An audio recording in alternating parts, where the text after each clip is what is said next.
Thank you, Chairman, Ranking Member, for holding this hearing today, and thank you to our witnesses for their testimony and insight. Bring that microphone a little closer to you. Oh, sorry. Any better? Yes. Okay, sorry about that. As a third-generation business owner in the concrete industry, I know firsthand how important it is that our highways, roads, and bridges across the United States are safe for commuters, citizens, and businesses. Drivers and workers on our nation's roads deserve to be safe, and I look forward to working with members of this committee to implement meaningful legislation and policies that make our roads safer for all. As Chairman Rouser mentioned, according to NHTSA, a disproportionate amount of traffic fatalities occur in rural areas when compared to the percentage of the populations who live there. I appreciate your dedication to the challenges rural communities face, Mr. Willix. Do you believe that current federal safety programs adequately address rural safety needs, or do they tend to favor priorities more aligned with urban challenges?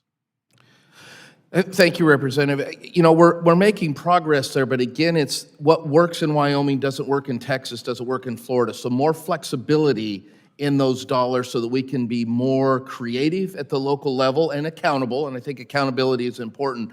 So strides have been made, but again, I think the more flexibility we have at the local level, I mentioned dust control. That's not eligible right now. There are other things. We don't have a ton of pedestrian interactions in a rural state, but it was mentioned in an inner city, that's a bigger deal. So more flexibility in the reauthorization would be beneficial. Thank you. You talked a little bit about streamlining the permitting issues, and we talked a little bit about the maybe getting better funding for rural projects, but are there other specific steps that we could take in the upcoming surface transportation reauthorization that would help rural communities?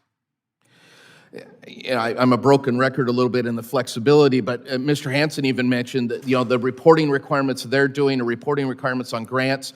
If you're going to have a grant system, which I think is incredibly valuable in these programs, sometimes in a rural community, the commissioner is the person writing the grant and trying to implement the grant. And I've been told it's just a checklist. Well, the checklist was 15 pages long. If we can simplify and still have that accountability so that more rural communities and, quite frankly, any county can apply without having to staff up, that would be beneficial. You talked about hundreds of pages of reporting for some of the safety. Anything we can do to reduce those while providing accountability would be valuable. Thank you. I think both sides of the aisle can agree that the United States is facing an infrastructure challenge. Across the United States, citizens drive on unsafe roads and bridges that are awaiting federal dollars to repair. While Congress can fund infrastructure projects for decades, problems in our supply chain have caused delays in addressing safety concerns. Ms. Norman, in your testimony, you raised concerns with a rule issued in the final days of the Biden administration to rescind the Federal Highway Administration's longstanding general waiver of Buy America. While we all support the need for domestic manufacturing, can you expand on what rescinding this waiver means for safety projects specifically? Yes, thank you. Can you repeat the last part of your question? I missed it with the door closing. While we all support the need for domestic manufacturing, can you expand on what rescinding this waiver means for safety projects specifically, the Buy America?